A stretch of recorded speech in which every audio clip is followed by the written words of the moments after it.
China সফরের তৃতীয় দিনে বেইজিংয়ে চায়না গ্রেট হলে প্রধানমন্ত্রী তারেক রহমানকে সংবর্ধনা জানানো হয়। সেখানে চায়নার প্রধানমন্ত্রী লি কিয়াংয়ের সাথে বৈঠক করেন প্রধানমন্ত্রী তারেক রহমান। এ সময় চায়না ও বাংলাদেশের মধ্যে 2টি চুক্তি ও 13টি সমঝোতা স্মারক সই হয়, যেখানে রয়েছে রপ্তানি বৃদ্ধি, ব্যাংক খাতে বিনিয়োগ, কারিগরি শিক্ষা প্রসার, বাণিজ্য সহায়তা সহ 13টি সমঝোতা।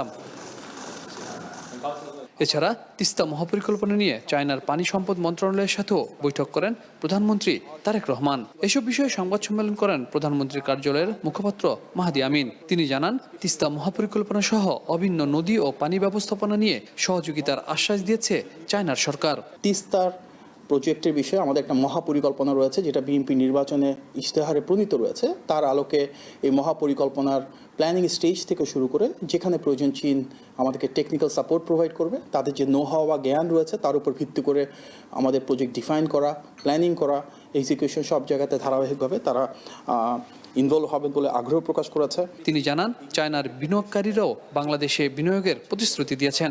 পাশাপাশি রোহিঙ্গা প্রত্যাবাসনে চায়না সহায়তা করবে বলেও জানান মাহাদি আমিন। লাইফে কোনো কিছুর গ্যারান্টি নাই, তাই ইন্স্যুরেন্স করুন সিটি ব্যাংকে, কারণ ইন্স্যুরেন্স করলে সিটিতে সুরক্ষা পাবেন নিশ্চিন্তে।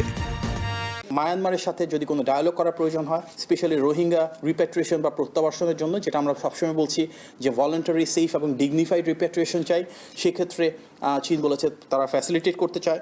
দুর্যোগ মোকাবেলা ব্যবস্থার আধুনিকায়ন ও এই কাজে দক্ষ জনবল তৈরি এবং ব্রিক্সে বাংলাদেশকে সংযুক্ত করতে চায়না সার্বিক সহযোগিতা দেবে বলেও জানান প্রধানমন্ত্রীর মুখপাত্র।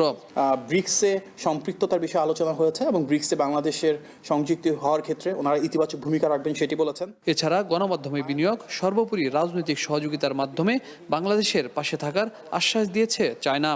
প্রধানমন্ত্রী তারেক রহমানের চায়না সফরে যে কয়েকটি বিনিয়োগ বিষয়ক সমঝোতা স্বাক্ষর সই হয়েছে তা যদি বাস্তবায়ন করা যায়, তাহলে আগামীতে বাংলাদেশের অর্থনীতিতে নতুন মাত্রা যোগ হবে বলে মনে করছেন সংশ্লিষ্টরা।